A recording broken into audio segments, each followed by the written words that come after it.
We believe in 5 years, the stock will hit $2,600. In case you missed it, recently Tesla told us they intended on launching their first Robotaxi service in Austin, in Texas, this year in June. Today, the official Tesla account on X posts this. The future is autonomous and it starts in Austin this June. I'm currently recording this at the end of March 2025. 3 months from now, Tesla doubling down that their Robotaxi service launches first in Austin 3 months from now. One more time. 3 months from now. Sorry to labor the point, but one more time. 3 months from now, the first Tesla autonomous vehicles begin operating in Austin. The post continues. Thanks to Austin City and Texas DOT for hosting and supporting our efforts to unlock safe and low-cost premium point-to-point electric transport. Now, it still remains to be seen whether or not Tesla will hit this goal of launching in June, but the fact that the official account is doubling down on their June goal 3 months out, very positive sign. What's truly remarkable, and what I've been saying for months now, is how incredible it is to see Tesla stock from its all-time high closing price of almost $480 to today being down nearly 40% still after a recent surge, just before Tesla first begins operating autonomous vehicles in Austin. Regular viewers will have heard this spiel before, but for those who haven't, if you're fairly new around here, unlike all the other companies attempting to solve autonomy and offer robotaxi rides to customers, Tesla is unique among its peers in that they've developed a generalized solution. They've taught their vehicles how to drive, period, as opposed to teaching them how to drive around a pre-map little circuit with safety nets and guardrails. They need to map, again, ahead of time in high definition with LiDAR, use a bunch of expensive sensors. These two things are not the same. The long story short is that Tesla's Robotaxi service will scale rapidly, and all of the existing vehicles with the latest hardware can receive an over-the-air software update and also, in theory, begin operating as robotaxis when Tesla has regulatory approval in cities and states throughout the United States and the world. Meaning Tesla's going to go from today not actually having any official robotaxis on roads to almost instantly, almost overnight, having the largest fleet of autonomous vehicles on the planet and by far the most profitable. So don't say I didn't warn you.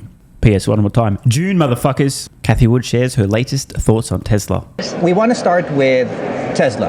Yes. And I'm sure you've been getting a lot of questions about the stock. Absolutely. Down 50%. It's recovered nicely this week. I think Elon Musk used your name when he spoke to his employees to basically tell them, hold the stock, look at the bull case Cathie Wood has underscored.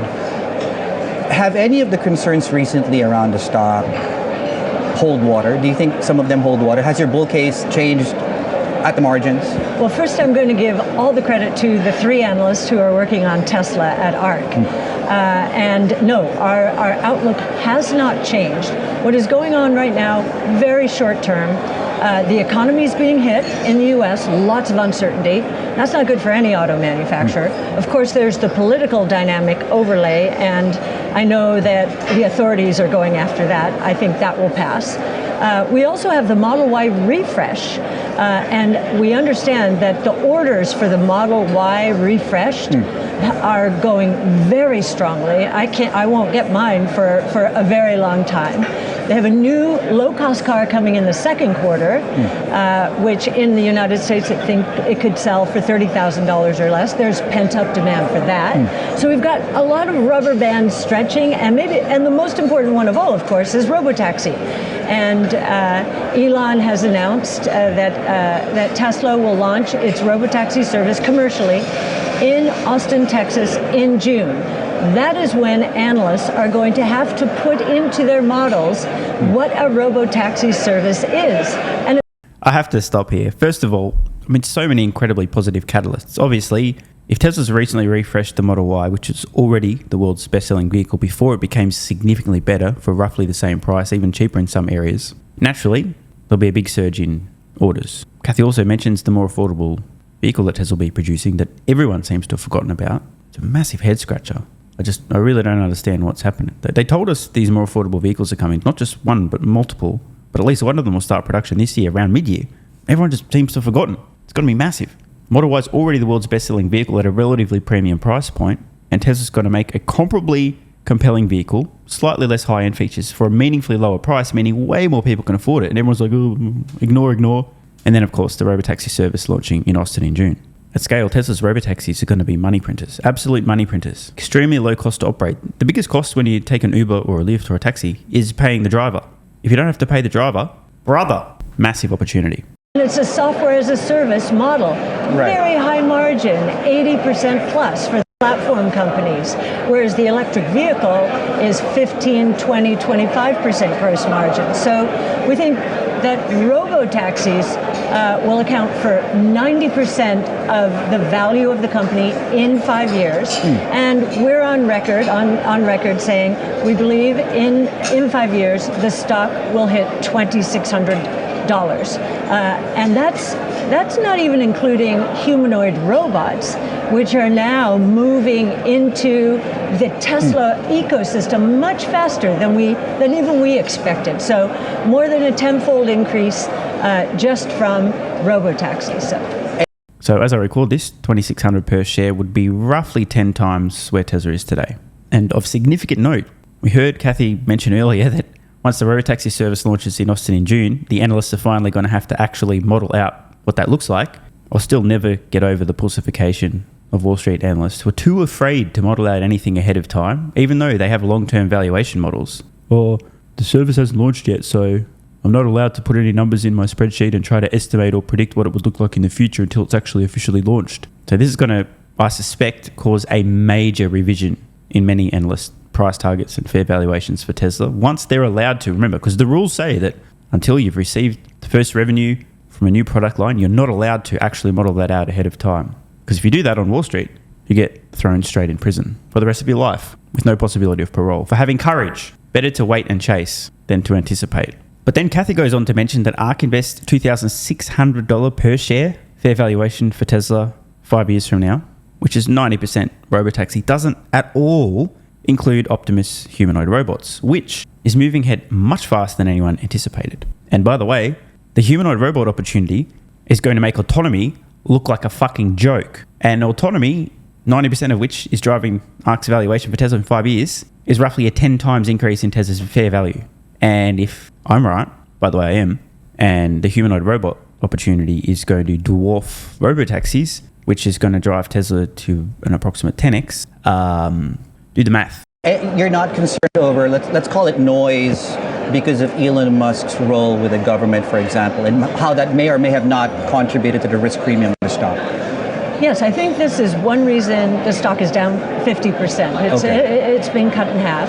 And I think this is all very short term. This is criminal activity, and this administration is cracking down on criminal activity. And oh, by the way, Tesla cars have a lot of cameras on them. So on X, we're getting to see the people who are committing these crimes, and the authorities are going after them. Surprised to say you've added to your position in Tesla this week? We post our trades at the end of every day, so you can see that we've added to our position. Okay, do you think, one last question on Tesla, do you think they need to, is there any corporate action you think they should entertain right now to boost the stock? Or do you think... Wait, what the fuck kind of question is this? He did just, but I'm just gonna, he just asked, is there any kind of corporate action that Tesla should take to, quote, boost the stock? No company should ever be taking any actions at all, ever intending on boosting the price of their stock. What they should be focused on instead is continuing to execute things that actually relate to the business and the success of the business. Who cares about the stock price? That stuff will eventually sort itself out. What matters, and the only thing that matters, is executing against the business's plans. What a crazy question to even ask. Sentiment takes care of itself. I think these launches, the refreshed Y, the low-cost car, and Robotaxi, those three, and there is one other thing, and this is more a macro comment. Sure. We think the economy is getting hit by a lot of uncertainty. And I think a lot of people are scared for their jobs in the U.S. Anyone involved with the government, so federal, state and local, or quasi-government in the healthcare and education space, that could be as much as 30% of the labor force in the United States. And then we've got AI as another layer of uncertainty. We're seeing middle management teams actually being let go because of the productivity gains associated with AI. Their bosses can handle more and more and more over time. So that's another source of uncertainty, but we think that is going to play out positively longer term. Technology and breakthroughs in technologies are always associated with new jobs that we can't even imagine. Right. I want to ask you now. Let me pull in the China factor here into the Tesla story. And one of the, I think, more common observations that we've heard from analysts in this part of the world is that Tesla in China as a final market currently has a somewhat inferior product compared to the competitor. Is that an argument that you buy? Well, if you look, it depends on what you mean by inferior. So we're looking at the BYD cars, and they are fabulous in terms of, from what we can see, fit, finish, design. If you look at metrics like range and power for a given price, Tesla is still very competitive, if not the most competitive, depending on the model of car. Right. There's nuance there. Yes, but BYD is, from a cost point of view, moving down the consumer electronic battery cost curve, just like Tesla is. So actually, we think it's great. We think competition is great, but more important for new kinds of technologies is scaling those technologies, which both Tesla and BYD are doing. And when unit growth increases, costs come down even more.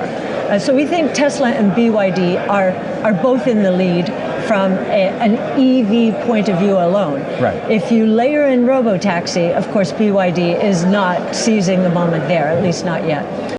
But don't worry, because it's not like the Robotaxi opportunity would be roughly 10 times the scale of an electric vehicle business. So BYD's not currently seizing the moment there. It's not a big deal. Okay, I know I said one last question on Tesla. You opened one door. Very quickly, worst case scenario. Let's extrapolate worst case scenario. In the event that Tesla does not do well in China, in the slightest event it doesn't, for example, and you point out, of course, that they are still very competitive there, does the bull case still hold up? Bro, who's providing this guy these retarded questions? The best-selling vehicle in China is made by Tesla.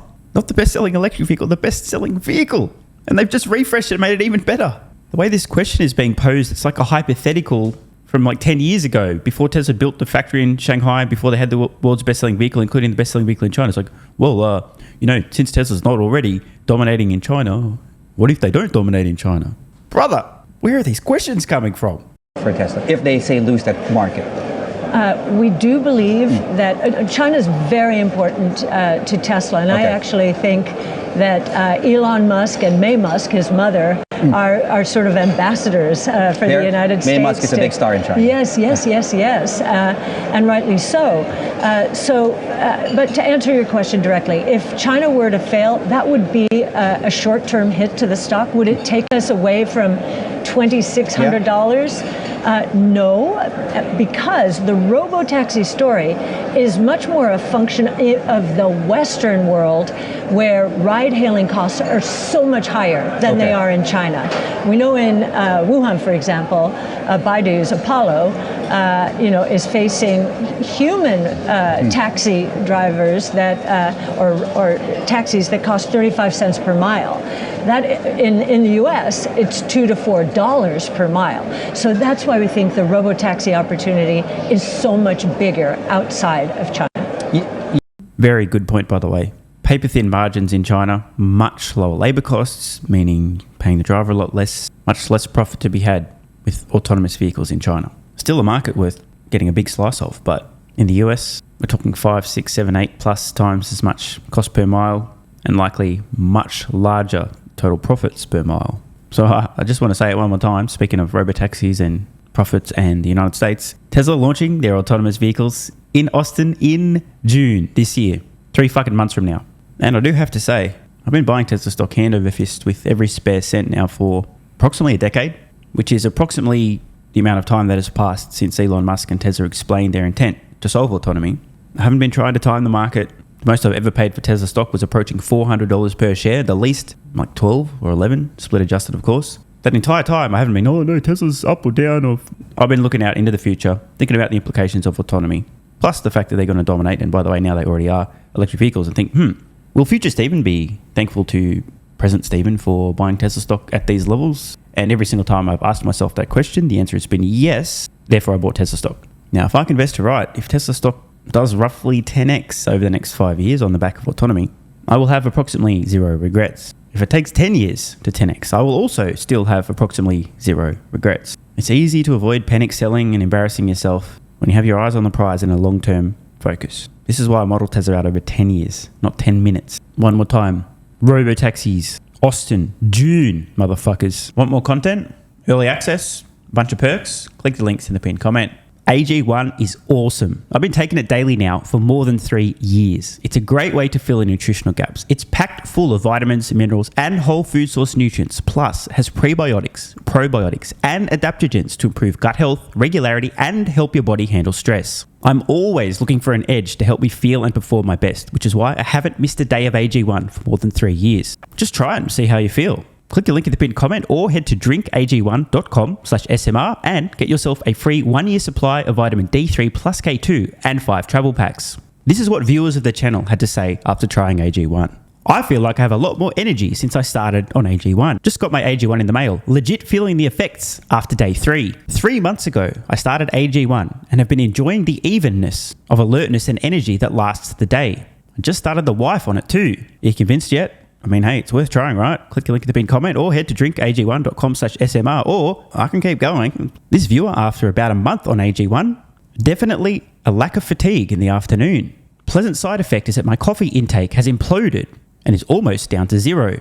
One more? Yeah, why not? I honestly feel younger and will be continuing to use AG1. This stuff really is crazy good. I didn't think it would be, but this stuff is awesome. It really is what everyone is saying. One more? Don't mind if I do. I've just received my 3rd month supply. I've drank it every day. I have so much energy throughout most of the day. I'm productive, started a new business, started socializing, refurbished a boat. It's no coincidence. Thank you for your persistence, your integrity, and your insights. Now look, these are not my words. These are not my testimonials. This is what you guys and girls are saying. Maybe it's 100% placebo effect. But even if that's the case, I think it's money well spent. Click the link in the pinned comment or head to drinkag1.com/SMR and get yourself a free 1-year supply of vitamin D3 plus K2 and 5 travel packs.